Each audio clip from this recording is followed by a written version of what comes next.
Hello सत श्री सारे की हाल चाल है। Welcome back to the channel. तो अगर आप चैनल पर न्यू हो, यहाँ पर मैं ऑस्ट्रेलिया के रिगार्डिंग और डेली ब्लॉगिंग करता हूँ, तो आप चैनल सब्सक्राइब कर सकते हो। मैंने ऐसी और भी कई वीडियोस बना रखी है और आप वो भी चेक कर सकते हो।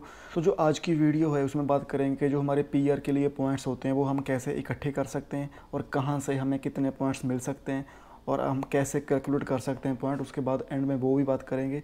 तो जो वीडियो के नीचे डिस्क्रिप्शन में मैंने टाइम स्टैम्प्स दे दिए, अगर आपको कोई भी पार्ट स्किप करना है तो आप कर सकते हो। तो सबसे पहले जो बात करेंगे वो है एज की।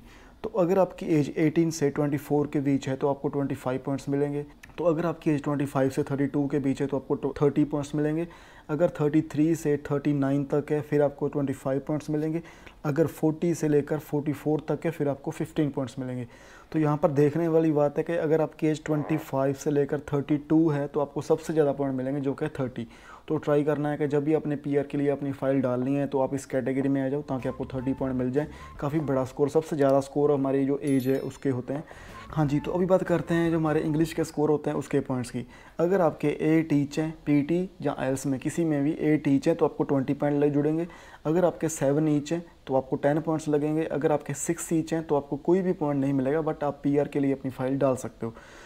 तो यहाँ पर देखने वाली बात क्या है कि अगर आपके 6 ईच हैं तो आप पीआर के लिए एलिजिबल हो सकते, मतलब हो जाओगे, बट आपको कोई पॉइंट नहीं मिलेंगे एक्स्ट्रा अपनी पीआर के लिए, ठीक है। तो बट अगर आपके 5.5 हैं तो फिर आप पीआर नहीं डाल सकते। ये मतलब ऑस्ट्रेलिया की रिक्वायरमेंट है, आपके एटलीस्ट 6 होने चाहिए पीआर के लिए।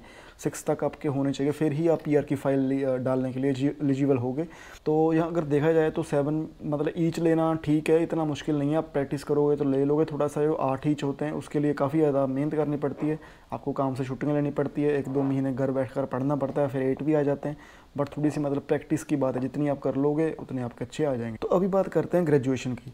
अगर आपने बैचलर और मास्टर करी है ऑस्ट्रेलिया में, जो कि 2 साल की होती है, ठीक है, मतलब 2 या 3 साल की स्टडी होती है। अगर आपने बैचलर या मास्टर करी है फिर आपको 15 पॉइंट जुड़ेंगे उसके, ठीक है। और अगर आपने ऑस्ट्रेलिया में 2 साल की स्टडी कर ली उसके आपको एक्स्ट्रा 5 पॉइंट जुड़ेंगे अपने पीआर के लिए। फॉर एग्जांपल मान लो कि आप ऑस्ट्रेलिया आए, आपने डिप्लोमा करा और उसके बाद आपने बैचलर्स करी, तो ये तो टोटल आपके हो गए 3 साल, ठीक है। 3 साल में अगर आप बाद में 3 साल के बाद पीआर डालने की ट्राई करोगे तो आपको जो 15 पॉइंट है वो ग्रेजुएशन के हो जाएंगे कि आपने बैचलर्स करी है, उसके 15 पॉइंट जुड़ जाएंगे। और एक्स्ट्रा आपको 5 पॉइंट जुड़ जाएंगे क्योंकि आपने 3 साल की स्टडी कर ली। तो ये रिक्वायरमेंट क्या है कि आपकी जो ऑस्ट्रेलियन स्टडी होनी चाहिए 2 साल की, किसी भी स्टेट में हो, किसी में मतलब कहीं भी हो, रीजनल में हो या स्टेट में हो कि सिडनी में हो, तो वो आपको 5 पॉइंट जुड़ ही जाएंगे। तो आपके जो टोटल 20 पॉइंट्स हो जाएंगे स्टडी के। तो यहाँ पर हो गए हमारे 20 पॉइंट्स। तो ये थी हमारी तीसरी कैटेगरी हमारी स्टडी की।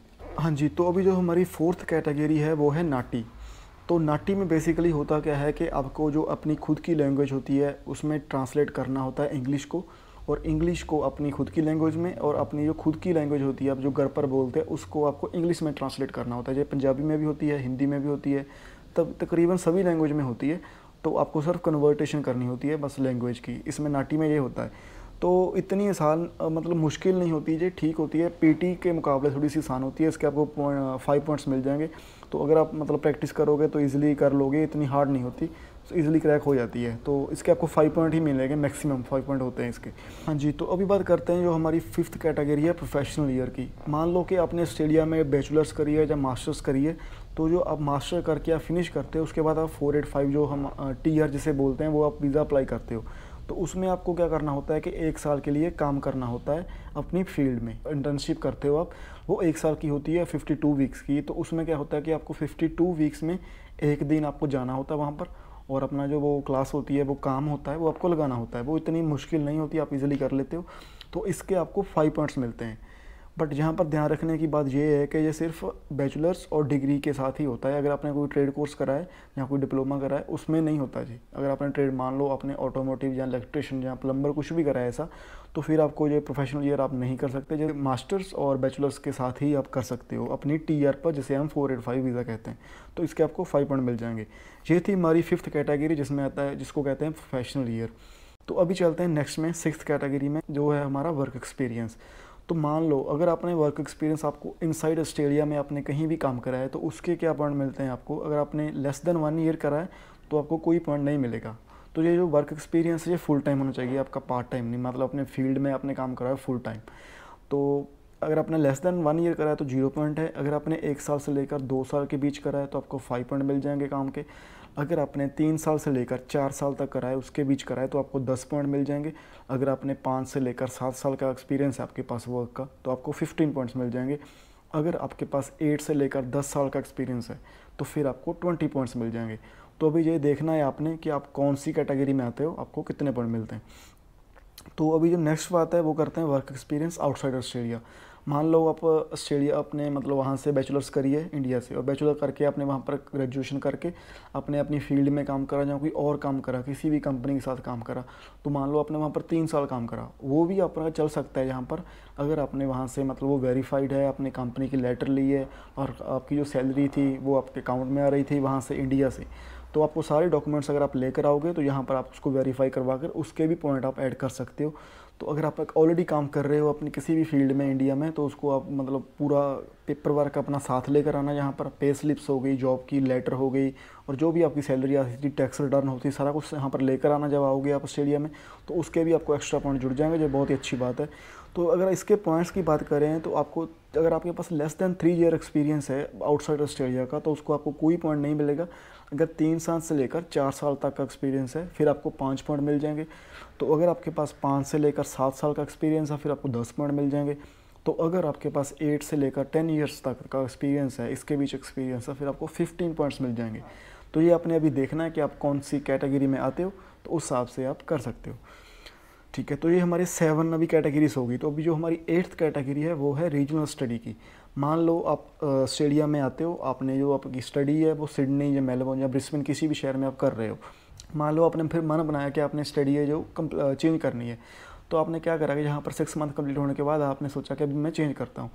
तो अगर आप 6 मंथ होने के बाद आप रीजनल में कहीं भी जाकर स्टडी करते हो, तो वहाँ पर आपको स्टडी, अगर 2 साल आपने स्टडी कर ली रीजनल में, तो आपको वहाँ पर 5 पॉइंट्स मिलेंगे। अगर तो आपने अपनी जो बैचलर और मास्टर डिग्री सिडनी, मेलबर्न या ब्रिस्बेन इसी शहर में करी है, फिर आपको उसका कोई बेनिफिट नहीं होगा, स्टडी का एक्स्ट्रा पॉइंट नहीं मिलेंगे। जो 20 पॉइंट्स हमारे पहले के हैं वो तो जुड़ेंगे, ठीक है, उसकी टेंशन नहीं है, बट जो एक्स्ट्रा रीजनल की स्टडी के हैं वो आपको यहाँ पर नहीं मिलेंगे। वो किसी भी आप रीजनल में करते हो वहाँ पर आपको 5 पॉइंट मिलेंगे। तो ये अपने ध्यान रखना है, अगर आप स्टडी अपनी रीजनल में कर सकते हो तो आप वहाँ पर जाओ, आपके लिए बेटर रहेगा, एक्स्ट्रा 5 पॉइंट ऐड कर सकते हो। पर ध्यान देने की बात क्या है कि वहाँ पर थोड़ी सी जॉब की दिक्कतें आती है। जब हम पहले जाते हैं तभी ज़्यादातर लोग चले जाते हैं और बाद में वापस आ जाते हैं। हाँ जी, तो ये हमारी अभी 8 कैटेगरीज कंप्लीट होगी। तो अभी बात करते हैं हमारी 9th कैटेगरी की। जो अगर आप 190 वीज़ा डाल रहे हो, 190 वीज़ा होता क्या है वैसे, जो स्टेट स्पॉन्सरशिप होता है जो स्टेट हमें देती है, और एक 491 वीज़ा होता है जिसे हम रीजनल वीज़ा कहते हैं, और एक 189 वीज़ा होता है जो ऑस्ट्रेलियन गवर्नमेंट का ओवरऑल वीज़ा होता है जो ऑस्ट्रेलियन गवर्नमेंट देती है। तो अगर आप 190 वीज़ा डाल रहे हो तो आपको 5 पॉइंट मिलेंगे स्टेट की तरफ से। जी, आप जब फाइल डाल रहे होगे तब आपको मिलेंगे, जी मिलेंगे ही मिलेंगे, ये मतलब कोई इनकार नहीं कर सकता, जी आपको मिलेंगे। तो अगर आप 491 वीज़ा अप्लाई कर रहे हो तो आपको 15 पॉइंट सरकार की तरफ से मिलेंगे, ये भी बहुत अच्छी बात है, आपको एक्स्ट्रा 15 पॉइंट मिल जाएंगे। अगर आप मान लो आपके 65 हो गए, आपने सारा कुछ जोड़ लिया, आपके 65 हो गए पॉइंट, तो जब आप फाइल डालने की डालोगे मतलब अपनी, तो आपके 15 पॉइंट एक्स्ट्रा ऐड होकर वो 80 हो जाएंगे। तो यह भी काफ़ी अच्छी बात है। तो ये थी हमारी और कैटेगरीज़ के कैसे हम पॉइंट इकट्ठे कर सकते हैं। ठीक है, जब 9 कैटेगरीज़ की बात करी है मैंने टोटल, शायद कोई रह गई और शायद ऊपर नीचे हो गया, उसके लिए सॉरी, बट मैंने अपनी ओर से ट्राई कराया कि चलो इसको एक तरफ कट के वीडियो बना दूँ, क्योंकि इसके काफ़ी कमेंट आए थे कि पॉइंट सिस्टम कैसे होता है स्टडिया का, कैसे हम अपने पॉइंट्स को इकट्ठे कर सकते हैं। तो ये थी हमारी लिस्ट होगी। अभी चलते हैं कंप्यूटर की स्क्रीन पर और देखते हैं अगर हमने पॉइंट कैलकुलेशन करने हैं हमारे, वो हम कितने कैसे कर सकते हैं। मान लो कि अभी आप ऑलरेडी ऑस्ट्रेलिया में स्टडी कर चुके हो और आपने पीआर की फ़ाइल डाल ली है, या अभी आप ऑस्ट्रेलिया में आए हो, तो फिर भी आप अपने पॉइंट्स को कैलकुलेट कर सकते हो अपने फ्यूचर के हिसाब से। तो आज अभी कंप्यूटर की स्क्रीन पर चलते हैं। हाँ जी, तो सबसे पहले आपने क्या करना है कि अपनी जो सफारी ऐप या गूगल किसी में भी जाना है। जैसे अगर आपने लैपटॉप पर करना है आप लैपटॉप पर भी कर सकते हो, अगर आपने फ़ोन पर करना है आप फ़ोन पर भी कर सकते हो। किसी भी सफारी और जहाँ गूगल क्रोम में जाकर अपने सीधा सर्च करना है ऑस्ट्रेलियन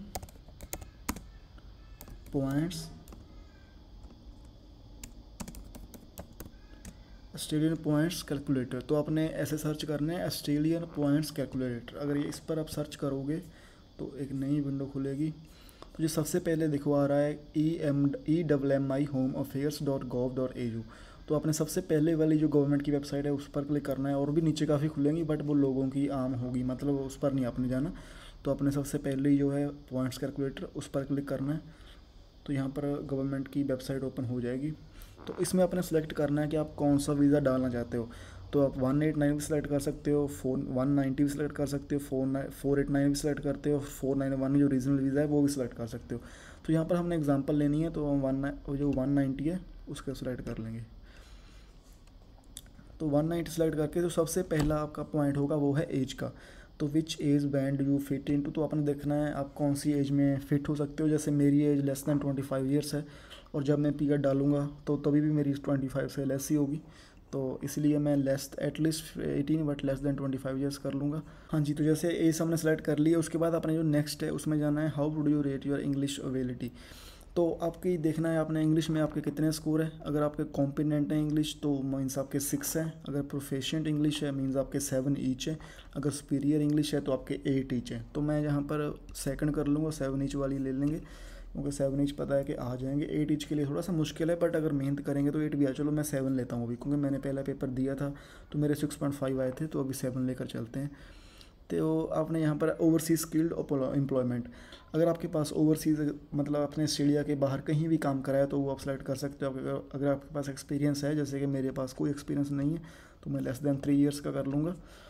तो उसके बाद है ऑस्ट्रेलियन स्किल्ड एम्प्लॉयमेंट। तो अगर आपने ऑस्ट्रेलिया के अंदर कोई भी काम करा है, आपके पास एक्सपीरियंस है, तो आपने वो ही सिलेक्ट कर लेना है। At least 1 year but less than 3 years मैं ये करूँगा। 1 साल का एक्सपीरियंस मेरे पास होगा जब मैं अप्लाई करूँगा, क्योंकि मैंने फील्ड में अपनी में काम करना है, तो वो तो चाहिए ही। हाँ जी, तो अभी यहाँ पर हमने एजुकेशन देखनी है हमारी कौन सी है, जो हाईएस्ट डिग्री करी है, बैचलर्स करी है, मतलब मास्टर्स करी है, जहाँ हमने कोई डिप्लोमा करा है, ट्रेड करा है, जहाँ से सेलेक्ट करेंगे। तो मेरे पास बैचलर्स डिग्री है, तो मैं यहाँ पर बैचलर्स डिग्री सेलेक्ट कर लूँगा। तो नेक्स्ट चलते हैं, do you have at least 1 degree diploma और trade qualification from an Australian education institution that meets the student study requirement. Yes, मेरे पास है, मैंने बैचलर्स करी है। तो specialist education qualification, do you have masters degree by research और a doctorate degree from an Australian education institution included at least 2 academic years. तो मेरे पास ये है, मैंने कर रहा हूँ कि मेरे पास ऑलरेडी 2 ईयर्स की स्टडी है, तो इसके भी हमें पॉइंट मिलेंगे। एक्स्ट्रा 5 पॉइंट की बात कर रहे हैं, जहाँ पर हमें एक्स्ट्रा पॉइंट मिलेंगे। हाँ जी, तो अभी ये हमारा नेक्स्ट पॉइंट है, ये नाटी की बात कर रहे हैं, national accreditation authority for translators and interpreters. तो अगर आपके पास नाटी है तो आप उसको भी ऐड कर सकते हो, आपको 5 पॉइंट उसके भी मिल जाएंगे। तो इसके आगे चलते हैं, study in regional area, do you have at least 1 degree diploma और trade qualification from an Australian educational institution that satisfy Australian study requirements obtained while living and studying in eligible area of regional Australia. तो मेरे पास नहीं है, मैंने regional में कोई study नहीं करी है, तो मैं इसको कर दूंगा। तो यहाँ पर पार्टनर स्किल्स होती हैं, select the relevant partner skill qualifications. तो मेरे पास कोई भी, मतलब मैं सिंगल हूँ अभी, तो मेरे पास कोई पार्टनर नहीं है, अभी शादी नहीं हुई है, तो यू आर सिंगल, ठीक है। तो ये हो गया सिलेक्ट। अभी इसके आगे चलते हैं, तो अगर आपने प्रोफेशनल ईयर करा है तो यहाँ पर आप प्रोफेशनल ईयर भी सिलेक्ट कर सकते हो, बट मैंने प्रोफेशनल ईयर नहीं करा। Did you complete a professional year in Australia, मैंने नहीं करा है, तो मैं नो कर दूँगा।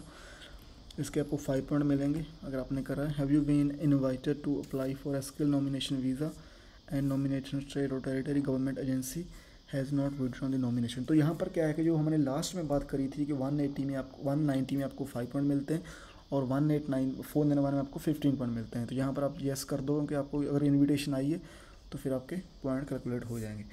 ओके, तो यहाँ पर ऑलरेडी पॉइंट्स आ गए हैं कि कितने पॉइंट मिलेंगे। तो मेरे टोटल पॉइंट कितने बनेंगे, एज के 25 होंगे, इंग्लिश के 10 होंगे, तो वर्क एक्सपीरियंस मेरे 5 ही होंगे, क्वालिफिकेशन के 15 होंगे, और जो स्पेशलिस्ट एजुकेशन क्वालिफिकेशन है उसके 5 होंगे, स्टूडेंट स्टडी रिक्वायरमेंट के 5 होंगे। तो ये 5 उसके हो गए, अपने के नाटी के हो गए, स्टडी इन रीजनल के नहीं हुए, पार्टनर स्किल्स के 10 हो गए, प्रोफेशनल ईयर के नहीं हुए, नॉमिनेशन स्टेट और टेरिटरी के 5 हो गए। तो जो टोटल पॉइंट है मेरे वो 90 बने।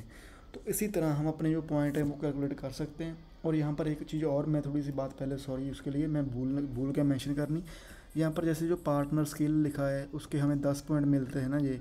तो 10 पॉइंट क्या है कि जैसे अगर हम सिंगल हैं तो हमें एक्स्ट्रा 10 पॉइंट्स मिलते हैं, ये मैं पहले ऊपर ऐड करना भूल गया। तो अगर हम मैरिड हैं यहाँ पर हमें एक्स्ट्रा 10 पॉइंट नहीं मिलेंगे, बट अगर हम सिंगल हैं तो हमें एक्स्ट्रा 10 पॉइंट मिलेंगे, ये बात हम देख लेंगे। तो टोटल मेरे 90 पॉइंट्स हुए हैं। ऐसे ही आप इस कैलकुलेटर पर आकर अपने पॉइंट्स को कैलकुलेट कर सकते हो, किसी भी वीज़ा के लिए आप कैलकुलेट कर सकते हो। 491, 489, 189 190 किसी भी पॉइंट के लिए आप कैलकुलेट कर सकते हो। हाँ जी, तो जैसे अपने कंप्यूटर की स्क्रीन पर देखा कि जो पॉइंट है हम कैसे ये कैलकुलेट कर सकते हैं, इस वेबसाइट का लिंक आपको डिस्क्रिप्शन में मिल जाएगा, वहाँ से आप वेबसाइट ओपन करके अपने जो पॉइंट्स हैं वो कैलकुलेट कर सकते हो। तो जैसे हमने 9 कैटेगरीज मेंशन करी थी, बट एक कैटेगरी मैं भूल गया मेंशन करनी, वो है हमारी अगर हम सिंगल हैं तो हमें एक्स्ट्रा 10 पॉइंट मिलेंगे, ठीक है। बट अगर आप मैरिड हैं तो वो एक्स्ट्रा 10 पॉइंट नहीं मिलेंगे। जब पहले नहीं था ऐसा, बट अभी इन्होंने थोड़ा टाइम पहले ही ऐसा करा है कि अगर आप सिंगल हो तो आपको एक्स्ट्रा 10 पॉइंट मिल जाएंगे। तो ये थी हमारी आज की वीडियो कि आप पॉइंट सिस्टम है जो कैसे काम करता है और कैसे आप अपने पॉइंट है वो मेंटेन कर सकते हो, कैसे देख सकते हो कौन सी कैटेगरी में आप आते हो। अगर आपको वीडियो अच्छी लगी हो प्लीज़ चैनल को लाइक शेयर एंड सब्सक्राइब करना, उससे बहुत ही ज़्यादा मोटिवेशन मिलती है और कंटेंट जो है ग्रेड होता है। Thank you so much video देखने के लिए। तो ऐसे ही मिलते हैं नेक्स्ट वीडियो में। Thank you.